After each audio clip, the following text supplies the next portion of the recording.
Ignition sequence starts. 6, 5, 4, 3, 2, 1, 0. Liftoff. We have a liftoff.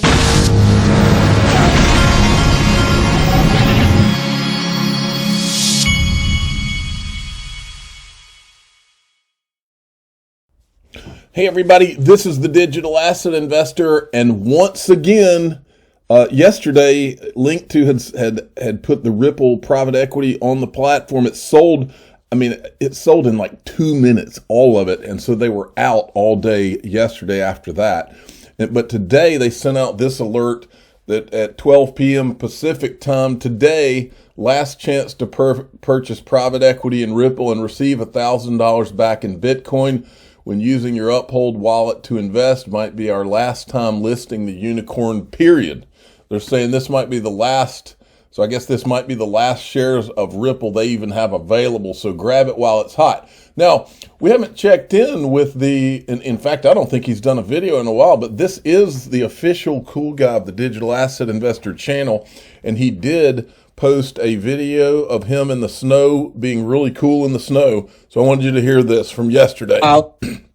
What's up, fam? What's up, my patient patriots? That's what we have to be right now, patient. Happy Friday. Patriots are coming up in all forms. We just want a level playing field. Financial system, politics, and education and work. 2021 was clearly about exposure. Let's make sure 2022's all about closure, while we keep our composure, because in 2022, grown men will weep. And we knew this was going to happen. And now that we know things, people are going to have a lot of questions for us. So just pack your bags, secure your assets, strap in, and in the meantime, digital asset investor, clean up before the damn cleaning lady comes, so your wife keeps letting you hang out with us all day. And keep an eye on BlackBerry, everybody. Who's the patent buyer for the old mobile patents? Is it Elon with his new Pi phone? He loves the BlackBerry. I see him talking about BlackBerry a lot, and I just haven't been following it. But that guy makes me laugh. But from the first time I ever saw the guy, he just seemed cooler than your average person. And I think he was with Paris Hilton in a picture. He was also in a picture with Mike Novogratz, I believe. So, being the cool guy that he is, he's hanging out with all the right people, right? Okay, now, I wanted to show you this. For some reason, Charles Gasparino, when he goes on Liz Clayman, there's always been, I can't remember the name of the guy's handle, but he's got a New York Jets logo on his Twitter feed. He always recorded them, and I've been looking for them, but I didn't see him recording them, so I've gone and gotten the recordings from Gasparino being on Liz Clayman myself. So here's the part one. 0.25%. Speaking of cryptocurrency, President Biden may be concerned with infrastructure at this moment. That's a live picture of him in Pittsburgh. But his administration is ready to take on the crypto industry as, quote, a matter of national security. Charlie Gasparino has the story. I know we're expecting by February some sort of roadmap on regulation for crypto, right? I'm hearing from my sources in the crypto industry, it could come next week. There's a good chance it's coming next week. So, that'll be interesting timing. Here's what I'm going to say. We don't know what's in the report yet. The report isn't published. They will probably leak it to a friendly outfit, and they don't consider me a friendly outlet. But if I'm owning crypto, I would, this could be important. Now, of course, crypto prices, and you have them up there, they're contingent on a lot of things. Fiscal policy, or whatever regulatory policies coming out of the White House. And monetary policy. And monetary policy, usually when the Fed raises rates, crypto gets very volatile on the downside, and that's what's been happening lately as the Fed has announced rates. So rate increases. So you have to look at next week's report in the context of monetary policy as well. But if you take monetary policy aside, take it out, here's what we're hearing from crypto players, that they fear that this report's going to come out, essentially establish Ethereum, but mostly Bitcoin, as the favored cryptos. It could be good it's a mistake. for those established cryptos, and everything else the SEC is going to deem a security and look to and essentially look to force, if you don't get registered, essentially bring a case. as the security as they did against Ripple for selling the X. Let me pause for a second. Now, remember I showed you a video one time. It was a recent video of Joseph Grunfest where he said that he thought that Gary Gensler was giving a cry for help. There is a scenario where this executive order is an answer to the cry for help, because Gary Gensler he's in an impossible situation on this Ethereum thing, because they know we're right on everything that we've said. And there is a scenario where if they pass an executive order, I'm assuming, I don't know, I'm not a lawyer or anything, but I'm assuming that if they pass an executive order that it would usurp Gary Gensler in some kind of way where he wouldn't have to go after Ethereum. That could be what we're looking at here. I don't know. Maybe we need some attorneys to weigh in on this. All right, continue. Digital coin over the last couple of years, and there's an ongoing case. Right now, Ripple's, as you know, fighting back, but that's what this looks like, Liz. It looks like it's going to be kind of picking the winners and losers here. If people are betting, the definite winner would be Bitcoin, the most established crypto. Maybe Ethereum, who knows? Gary Gensler, the SEC chief, has been somewhat negative on it. All right, and here is part two. This is where he starts to really get into talking about Ripple. Gary Gensler, the SEC chief, has been somewhat negative on Ethereum, saying that they could be a digital coin, a security, meaning they are an unregistered security because they didn't seek registration, and they could face the same fate that Ripple's faced. And everything else is open game for the SEC. So this could be really, bad for most of the industry and good for the established one or maybe two established players. And it could be bad for XRP and Ripple. I will say this, they can pass whatever they want. They can put out whatever they want. The Treasury and the SEC. If this court in New York sides with Ripple and says the SEC has stepped over its bounds, it's game. It doesn't matter what they write. That's going to have presidential power. You know what matters? Presidential what power. Matters, Charlie? What's that? It's your birthday. Presidential power. He said game over. Game over. Presidential power. Presidential XRP power. How about that for a thumbnail? XRP power. Okay, I like it.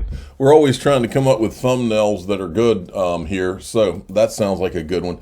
Now, Stefan Huber makes an excellent point. Ethereum is indeed a matter of national security. That executive order is being done under the guise of national security. That's what they see crypto as.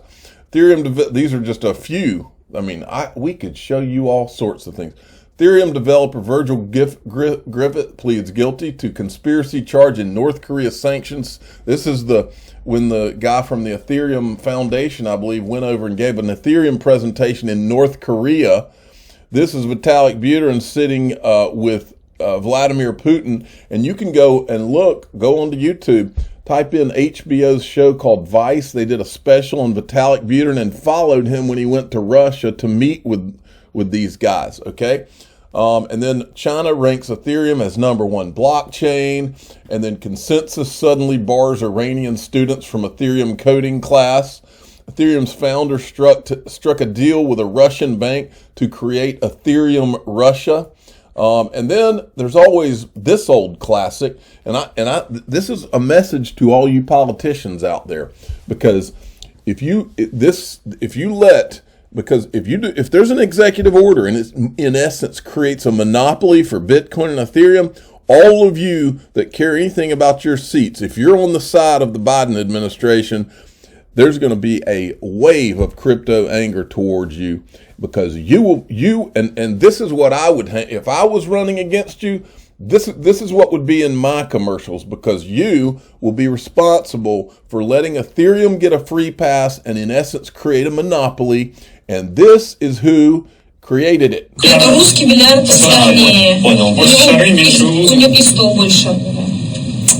me give it expensive. Yeah.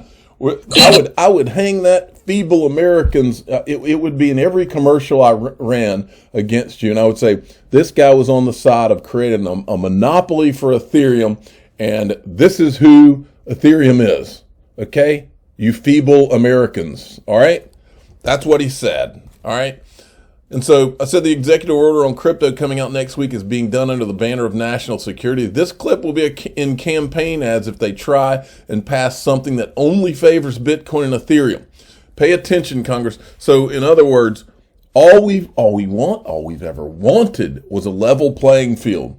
But in my opinion, nefarious actors in this space have engineered this thing so that two things, Bitcoin and Ethereum, and the irony is they don't even work. They pick, if you're going to pick two to have a monopoly in the United States of America, you'd think they'd pick two that worked. The two that work, by the way, are XRP and XLM. You'd think they'd pick the two that worked. Okay, moving along. Monica Long tweeted this out. She was tweeting out the Q4 markets report, another quarter, another XRP markets report. Some highlights from the past few months: 130 million transactions and $113 billion transacted on XRP Ledger, up from 90 million in transactions and 69 billion transaction Q3. Wow. Launch of WXRP on Binance and others, all bridge interoperability and more. Tokenization is top of mind, and the launch of XLS 20D will bring native NFT functionality to the ledger. One cool use case. I think will continue to grow. Tokenized carbon credits. Zang is developing on top of the XRPL. So there's all kinds of stuff going on. XRP Crypto Wolf had tweeted this out. Ripple purchased $321.97 million worth of XRP in the secondary market. Ripple says it keeps seeing more global demand for XRP ODL, which now boasts 20 payout markets. Okay, and then Digital Perspectives, who is Brad Combs, he tweeted this out. Ripple shares aren't the only thing being bought back. Ripple also purchased $321 million of XRP from the secondary market and appears they didn't sell to any exchanges. You want to know how they get it back? I just told you. By the way, I'm a buyer. The company hasn't. Okay, so he's got the screenshot here, I think. It also purchased $321.97 million worth of XRP in the secondary market. Good stuff. All right, and then there is this. It just made me mad, so I'm going to show it to you. Now look, I'm the first one to tell you that Bitcoin proof of work doesn't work, and the mining is a drag on energy and all that. That's true. However, Elizabeth Warren is such a hypocrite that I have to illustrate her hypocrisy when I see it. I've shown this before. This is her getting off of a private plane. So while she's out, and I don't care which side of the aisle they're on. If I see this kind of sick hypocrisy, this let them eat cake attitude where it's good enough for you but not for me, you know. She can ride around on private jets while she tells you that you shouldn't be driving SUVs because of carbon whatever, or Bitcoin's bad because of its energy consumption. Meanwhile, she's riding around on private jets.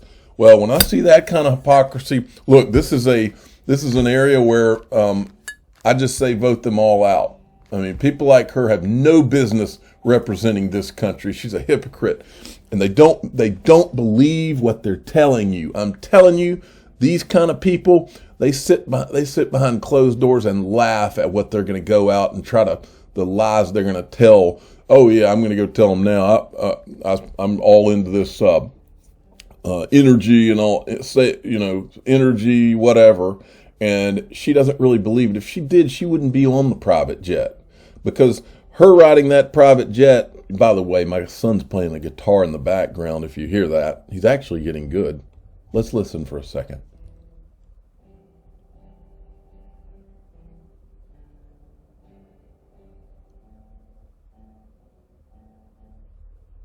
Do you hear him? He's pretty good. He's getting good. And by the way, my son taught himself, he's a lefty, bought him a lefty guitar. He taught himself how to play guitar with an app during the pandemic. When it first started, he downloaded the app and literally taught himself guitar. Pretty smart kid. Oh, forgot to read this. Hugo Filion, who's the Flare guy, I'll write up a blog post next week to cover exactly how we deal with the flare distribution with respect to exchanges. It will be fair but firm. And finally, I found a clip this morning of Andrew Keys.